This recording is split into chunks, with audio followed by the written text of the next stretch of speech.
Hey, welcome back to Fan Mama Physics. In this video, we're going to do some examples on interference for waves. And in this worksheet, 6.8 interference, this is kind of what it looks like. I'm going to do question 4, 6, and I believe was 8. And I think I'm going to do these in separate videos because it does take a bit of time. So starting with question number 4. Yahoo! Two sources emit identical sound waves with frequency 850 hertz. So when they say identical sound waves, we're going to assume that these waves are in phase. They're going to be, yes, they're going to be in phase. They're going to be of relatively same amplitudes, especially if we have to talk about interference and whatnot. Destructive and constructive interference will be affected depending if you have different amplitudes of sound. So we're going to assume that in phase and same amplitude. An observer is 8.2 meters from the first source and 9 meters from the second. Describe and explain what this observer hears. So let's imagine these two sources are here and 8.2. So one of them is going to be further away. So let's make these speaker looking things. And our observer, let's say this guy is over here. Now, what that means is this guy is going to be that's probably the 9 one. The 9 meters from one of the source versus 8.2 meters from this other source. We want to figure out whether or not this person is going to hear any sound, a larger sound, and really what this is asking for is whether this guy is going to hear, get constructive or destructive interference. Okay, so that's what we're trying to figure out. To do that, we need to look at the path difference and how to compare this with the number of wavelengths that pass by.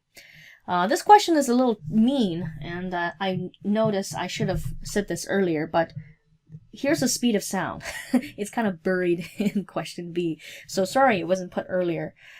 Probably have to change that. Maybe I'll write a note to change a few things here. Okay,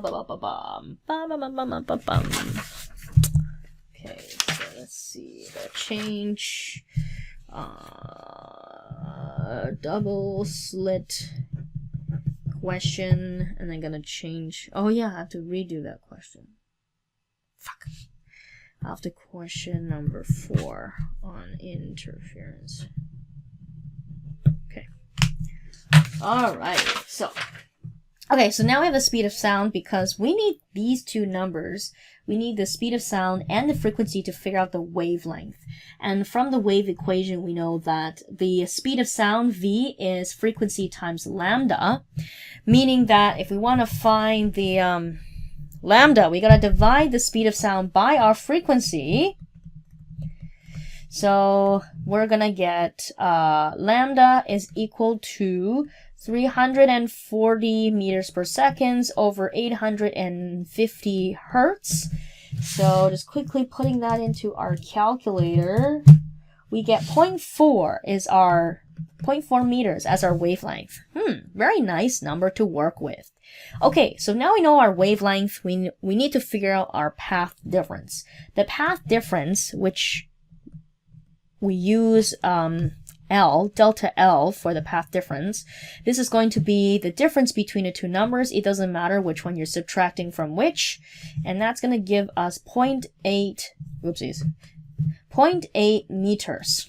Okay, so that's our path difference.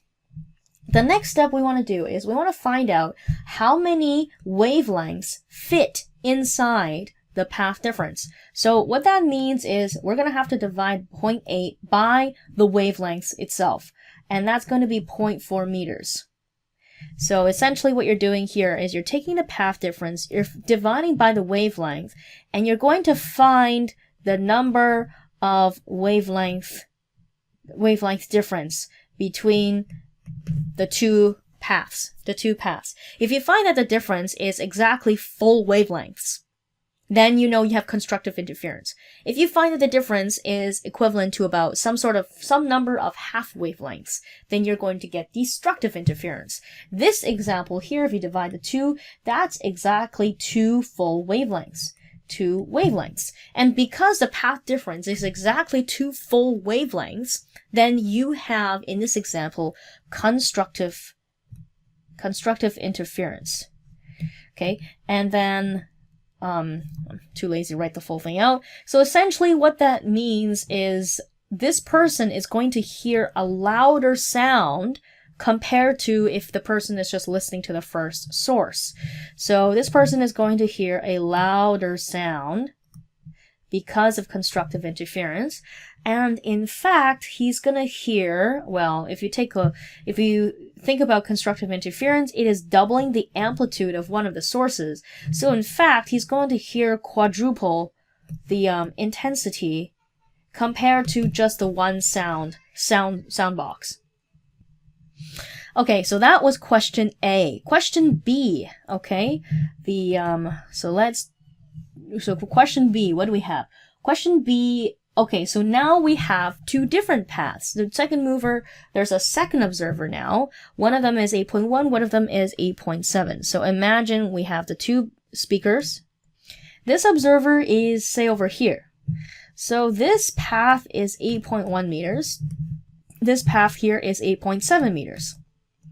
Okay, and again, we know that the wavelength of sound here is 0.4 meters based off of our previous calculation. We want to see whether or not we want to see how many wavelengths goes into this path difference.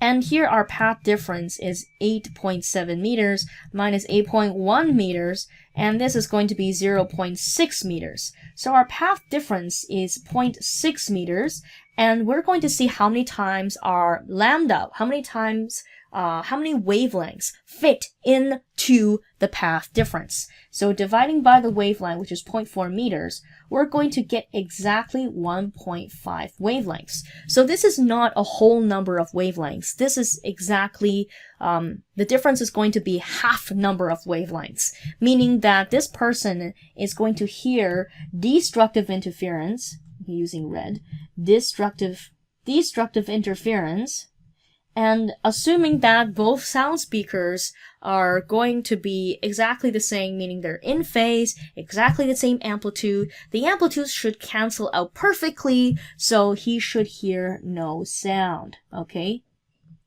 So, I have a bit of a conceptual question for you to think about for question 4.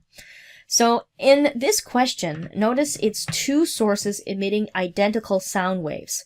I want to, and I'm going to go over it with you as well. What happens? How will your answers to A and B change? First, instead of the 2 sound waves being in phase, what happens if they are out of phase? Okay, that's the first scenario. And then the second scenario is whether or not, what happens is if one of the speakers has exactly half the amplitude of the other one. So they're not exactly identical sound waves. And what's going to happen to what the person is going to hear at points A and B. So this is a good time to pause the video. You know what? I'm going to write this down for you. Okay. So I wrote it down.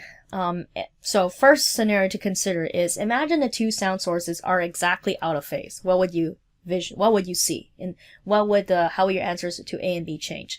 The second scenario is what would you expect if one of the sources has exactly half the amplitude of the other source? What would you expect to hear for the observers in question A and B? So good time to pause the video.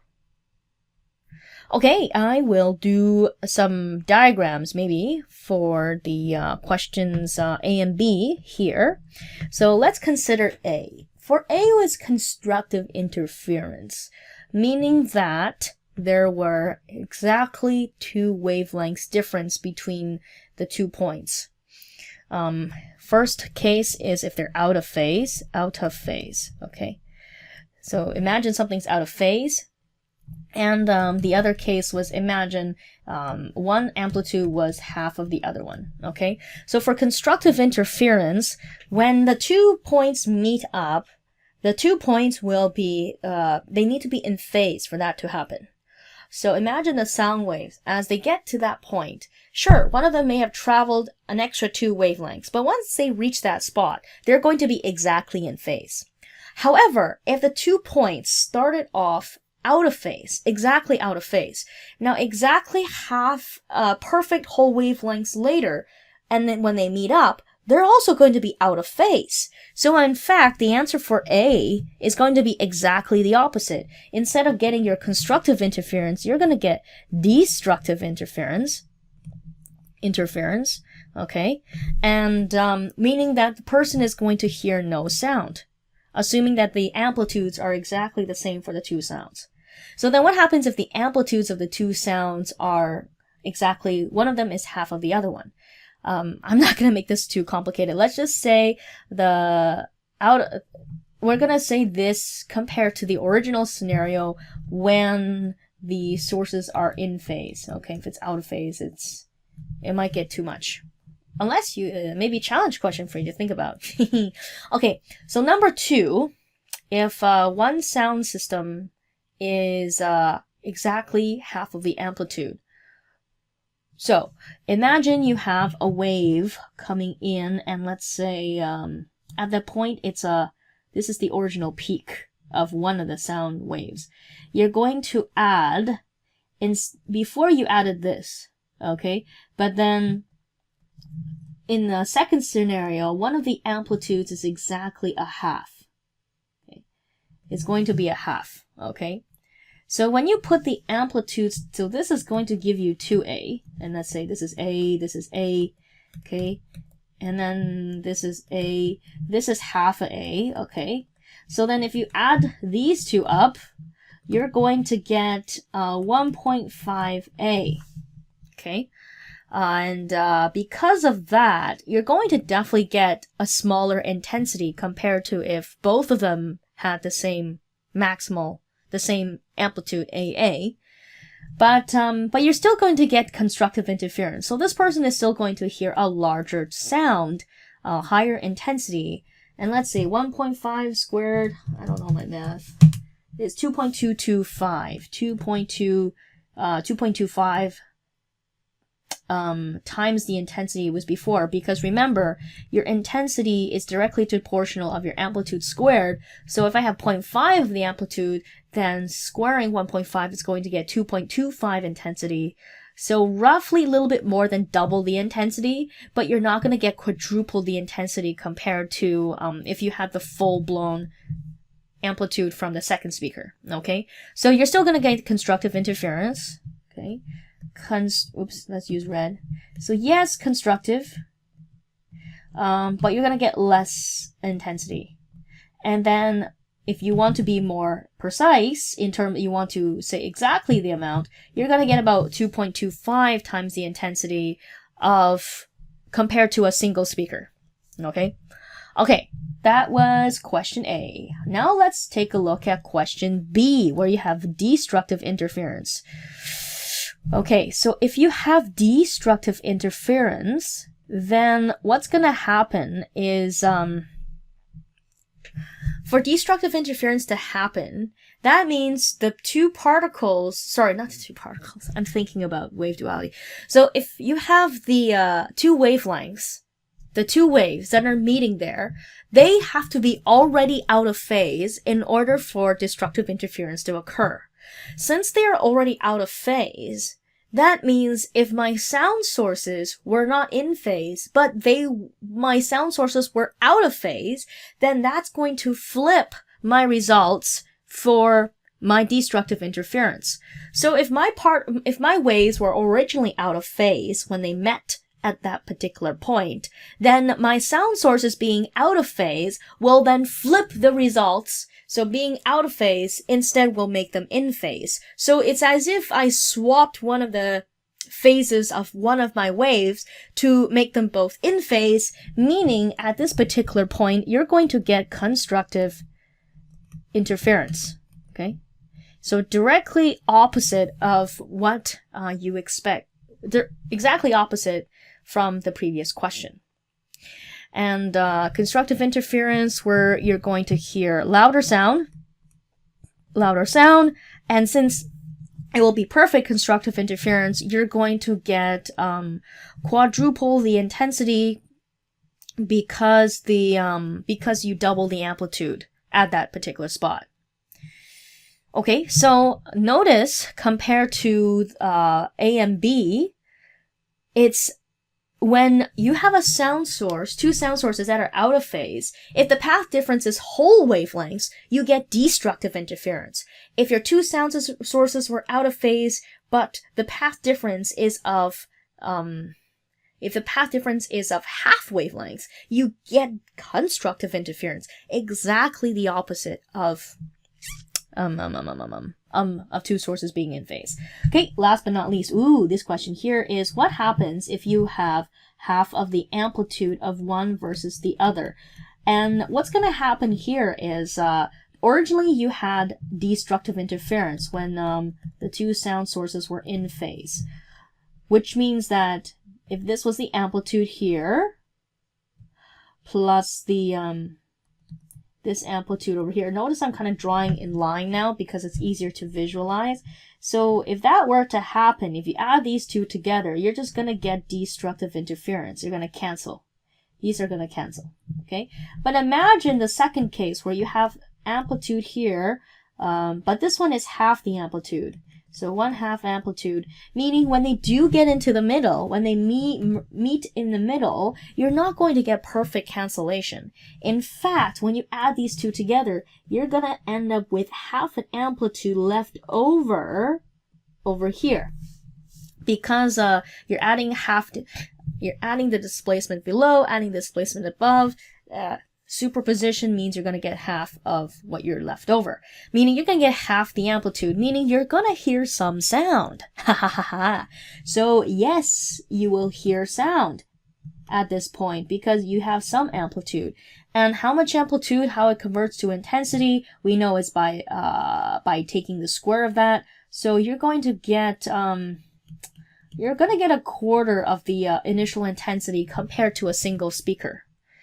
Because remember, its scales, intensity is directly proportional to the square of the amplitude.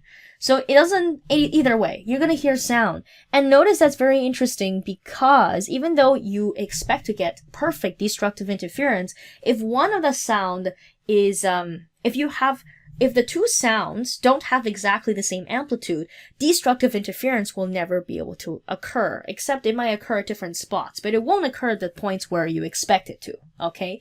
Very interesting stuff. So I noticed I went a little longer in this video. I thank you if you paid attention to the second half and the explanation. So, good stuff here. Very good conceptual stuff. Thank you for watching. Hopefully this was helpful. I will see you next time on Fan Mama Physics, signing out.